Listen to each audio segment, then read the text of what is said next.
why on earth would we be showing a clip from August 5th in the preseason? The very first thing I ever did for NBC Sports when I joined, I announced later in that segment, I announced that Jalen Hurts was my fantasy ride or die. I said he could take a Josh Allen-like leap this year. You heard me compare him to Josh Allen right there.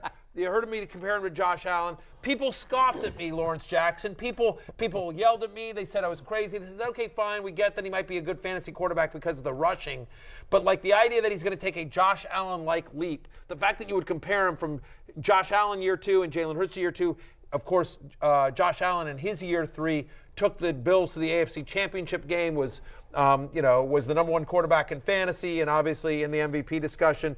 And the fact that I would say that Jalen Hurts could have that kind of year, no one thought. Everyone was like, "You're crazy," including Cris Sims. And you know what? Cris Sims Jalen Hurts. Oh yeah, absolutely. Cris Sims knows how I feel about Jalen Hurts. And so I'm sitting here repping my ride or die, who is now a Super Bowl playing quarterback. He is headed to the Super Bowl. He did what Josh Allen could not do, which is in his 3rd year, which is lead his team to the Super Bowl. Let's hear that. I'm just saying. I love Josh Allen. Josh Allen is great. If I was an NFL general manager and I'm drafting a team, like overall, Josh Allen goes before Jalen Hurts. Like, I love Josh Allen. Yes, he does. Yeah, he does. He does. Okay. Stop it. All right. He does. All right. But you saw him play like, hey, I know. But Stephon Diggs. Okay. No, I understand. Listen, I'm not saying he goes. I'm not saying he goes many rounds ahead of Jalen Hurts. I agree with you there. My point is, don't.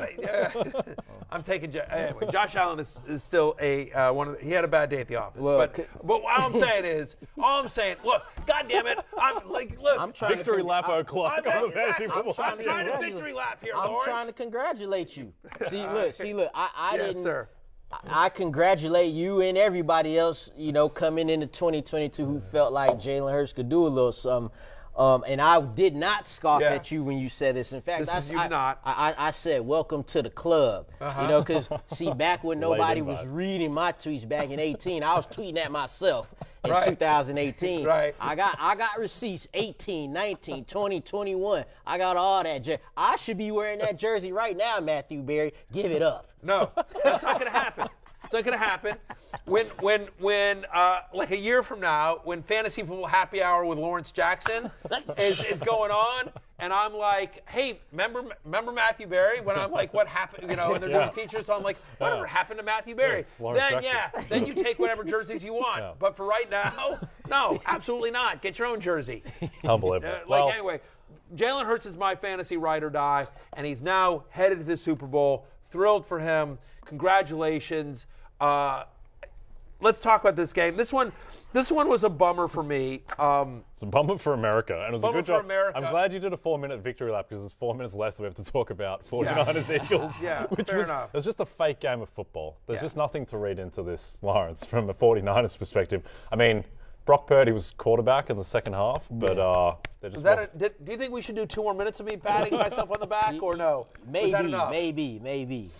Why didn't they run Wildcat? Why weren't they running Wildcat? I don't understand it. You know what? Maybe you should keep patting yourself on the back because there's still people out there who doubt Jalen Hurts. Who doubt this man in the Super Bowl. Part again, like that. We showed about half the clip, but I will say one of the things that I talked about in that clip, and I've talked about in the preseason with you, Jay, as well, is that I thought Jalen Hurts. There were a lot of questions about Jalen Hurts. They're like, okay, fine, yes, he could get fantasy because he runs, but like, can he be a franchise quarterback? The Eagles should have drafted a quarterback last year. Right. Why did they not draft a quarterback? They only brought in Gardner Minshew, who isn't really competition. And I talked about the fact, one of the best offensive lines in football. Really easy schedule, especially at the start of the year, that they would get off to a hot start, that I believe Jalen Hurts not only had the ability to be a great fantasy quarterback, but a true franchise quarterback for this team. He's proven that, he's become one of the stars and one of the faces of the league.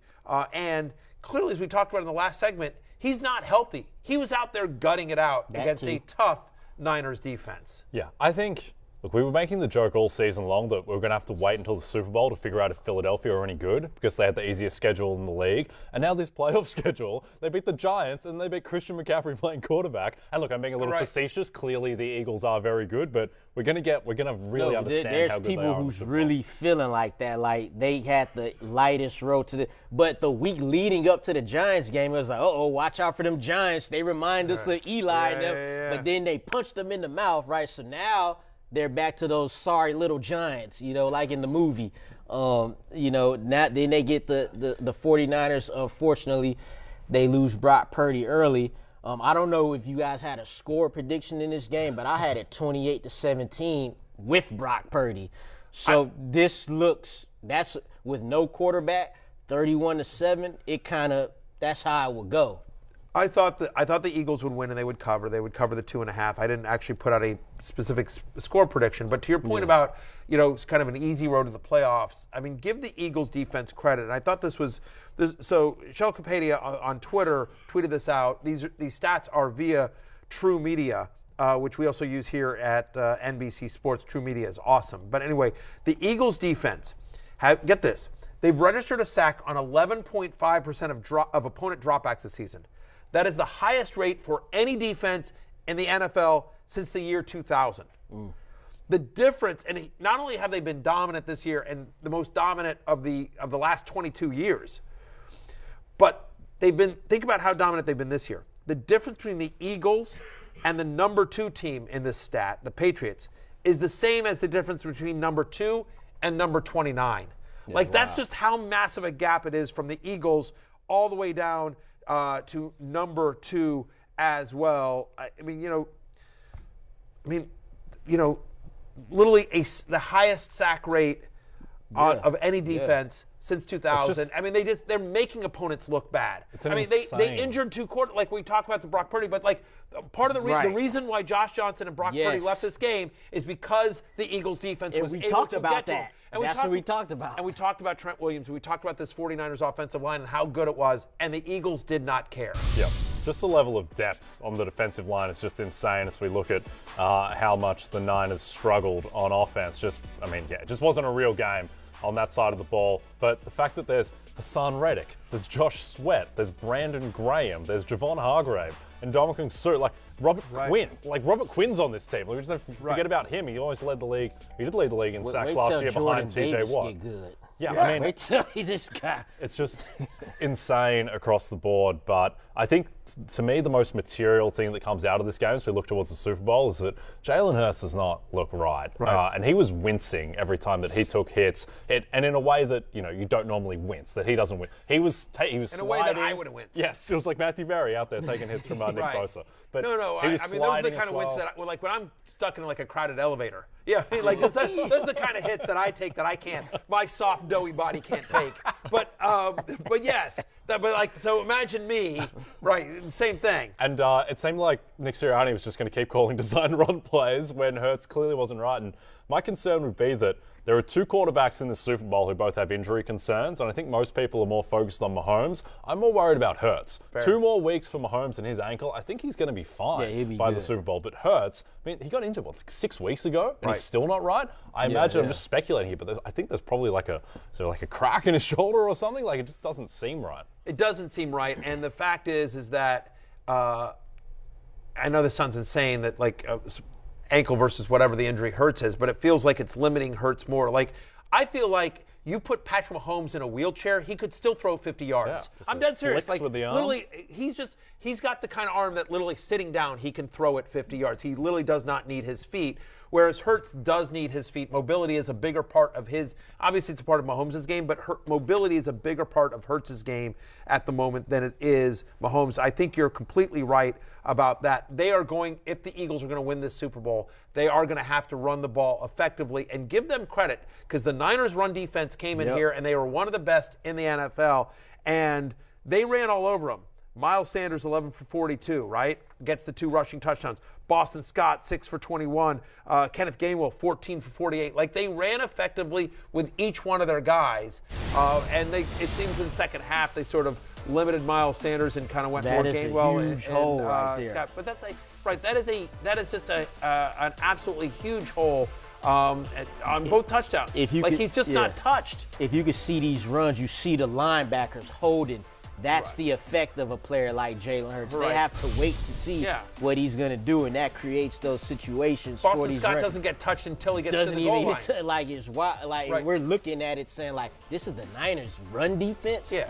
Meanwhile, Chris McCaffrey's touchdown, he had to run through like 4 different Eagles defenders to get to the end zone. Like, Sanders does not get touched on his 2 touchdown runs, and Scott doesn't get touched until he's basically at the goal line. Yeah, I will say, like, they weren't efficient on the ground. All these guys averaged under 4 yards per carry, but a lot of that was because they hung up tools in the second half, and they just and the Niners knew they were going to run every play. When they needed to run, particularly in that second quarter, when the game started to get a little bit dicey after that McCaffrey run, Gainwell broke some. Those 4 guys, Gainwell, Sanders, Hurts, and Scott, they all broke double-digit yard runs, which was key. And Jalen Hurts gave you enough on the ground. It didn't start off good for him in the ground, but the hope is that with the 2 weeks, both quarterbacks, Mahomes and Hurts, will get a little more healthier. The good thing about Hurts is we haven't heard that it's gotten any worse. So, I mean, if he could give you this, with a little bit of more passing, they didn't have to pass much in this game, then, I mean, you'll take that in the Super Bowl. Yep. My concern, Matthew, is mostly around the wide receivers for Hurts, with Smith and A.J. Brown, where it just didn't seem like he didn't have the feel or the velocity on those deep balls, those go routes that he's so good at all through the year. He destroyed the Giants in that first matchup with A.J. Brown and Devontae Smith, and as a result, they did nothing yesterday. He a couple of different times he had A.J. Brown open deep. A.J. Brown had beaten his guy, and he just needs to be hit in stride, and that's either a touchdown or a very long reception, and Hurts just overthrew him. Just missed him. Also, too, shout out to Charvarius Ward. They were testing him. And A.J. Brown beat him once, and Jalen Hurts missed a throw there. But they were testing Ward, and, it seemed like he was covering like 9 go balls, and he answered the bell. Yeah, no, he really did. Devontae Smith had to make an unbelievable catch on one of them to get deep, and then catch in quotes. You're absolutely right, Lawrence, because here it is. Now that play was wild. So this is I think this is the best example of I don't understand when and how they use the replay assist. That, though, right? I mean, like, Smith makes an unbelievable play all the way down to like the 6-yard line, but. He makes the one-handed grab, and it looks great, and you're like, oh, is he inbounds or not? And he has both knees get down. They're looking right there. He literally, like, if you watch the replay, if you're seeing it there on the screen, look, there's a referee literally right there, and the ball's turned from a little bit, but he's probably looking for the feet. When he's doing that right there. He's doing that right there, he was doing this, which I'm sure is the Eagle signal, like, hey, guys, run a play quickly. We got to go. That's much as that's on, like, New York and replays, like, Kyle Shanahan it wasn't a great day for Kyle Shanahan, who may win Coach of the Year in a couple of weeks, but that was not his finest hour at all. I don't know. I mean, it was just, they were on a hiding to nothing in the fourth quarter in the second half, but still. Well, but it's also, by the way, like, they call it a play. It's tough to use a challenge that early. Sure. That was very early in the game. I think that was the first drive, right? First drive. It was the first drive, and so you're just like, and it looks good because, again, I don't know, that's a tough one. But, again, like, that's my point about replay assist. Like, sometimes they immediately buzz down, like, we're going to take a look at that. And it turns out, nope, you don't need to waste a challenge on it. We're reversing it. That's one where they absolutely should have said, hey, hang on for a second. We want to take a look at this. Like that feels to me, like, what the hell do I know? But feels to me that, like, replay assist is built for literally a play like that, where the referee can't see it because Smith's back is to the referee, so whether the ball hits the ground or not is hidden from the referee that's right there. He's looking to see, okay, he came down with a ball, he sees him catch it with the one hand and comes down and both knees are in bounds, okay, great, but he can't see possession, and that's where replay assist should be able to come in. They see it immediately, and I don't understand when they decide to and when they don't, and that's the inconsistency that drives me crazy, and I feel terrible for the 49ers because the other thing is that the 49ers were despite Josh Johnson coming in for Brock Purdy, who goes 4 for 4 and then leaves with the elbow injury, like, they were in this game. It was 14-7. It was looking like, and I'm like, oh, hey, I think the under is going to hit, and the under ended up hitting, but, like, it became a lot closer than it should have. I think had Josh Johnson been able to stay in the game, like, they would have competed simply because he's an actual functioning quarterback, and I mean, but he had the bad turnover fumble that made it 21-7 at the end of the half. Like if they just run the ball, like if he just catches the ball and hands off, they get out of there. They get out of that. They get out of the half down 14-7 and they get the ball back. Yeah. And here's the play. Like this is just so that this is the play where Josh Johnson gets injured, and just that's the pressure. It's the pressure. He just gets beat, man. That looks like the same play that happened to Brock Purdy. Yeah, that's just Ndamukong Suh just beating the guy, man. Like it's and this is the one you can't have. You can't have that one on your own 30-yard line. You're down 14-7. You have a little bit of time. He completed a first down, so now they're going to try to go. They're going to try to make a run. Can they get a field goal before the end of the half? And then just like. It's just a play you can't have. Like, you're a professional quarterback. Like there was no pressure. Just hits him in the hands, and he just took his eyes off and dropped it. So that's a bad one. But still, even still, they're down 21-7, but they get the ball the half. They come out, whatever, and they make a little bit of a drive. But like the Eagles get the ball up 21-7 in the towards the end of the third quarter. I think there's like 4 minutes left, something like that in the third quarter. And the Niners get a stop. They get a stop. Okay, this game's not over. Freaking Jaguars were down 27-0 or 33-0, right? They were down. Right? No, they were down 20. I'm 27. Sorry. The Colts. They were down 27-0. Sorry, the Colts were up 33-0. So the Jaguars were down 27-0. They came back 21-7. This game's not over with 3 minutes left in the third quarter. Yeah. They get a stop, and what happens is that.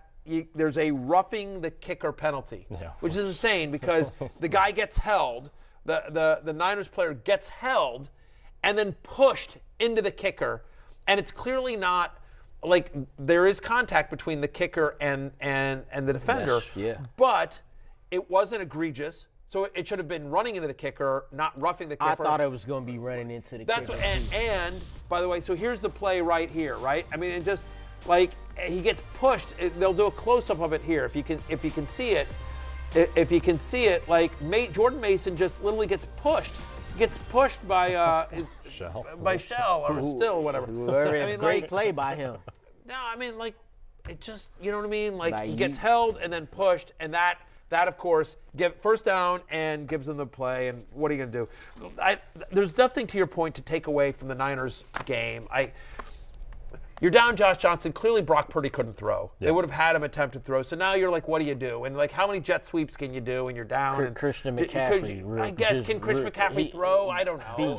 Beast. First off, Christian McCaffrey, a beast. Yes. Best running back in the league. Look, they knew they only could run the ball. He was still getting yards. He was. Still goes 15 for 84 on a touchdown. But I don't think you can take Anyway, what sucks is because the quarterback situation in the Niners was so bad, that everyone sort of lets the officiating off the hook in that game. But I would argue the officiating in the Eagles-Niners game was even worse than it was in the Chiefs-Bengals game. By the way, the guy in charge of the officiating was John Hussey, who's the guy, remember, like, I forgot to bring it out, but you remember, like, the Giants-Commanders game? And everyone's like, oh, I put this out on Twitter. We gotta go to break. People, they're so like, Barry, you're still bitter. I am still bitter. But you know what? Like, it's still a bad call. Yeah, like, how did John Hussey get a playoff game? All right. How did John Hussey get a playoff game? How did he get a championship Giants Commanders game? Still talking about it. All right, we're going to go to break. When we come back, the coordinator carousel in the NFL. Curtis Samuel's literally being hugged, and John Hussey said after the game, it was a judgment call. Stop it. He's being hugged.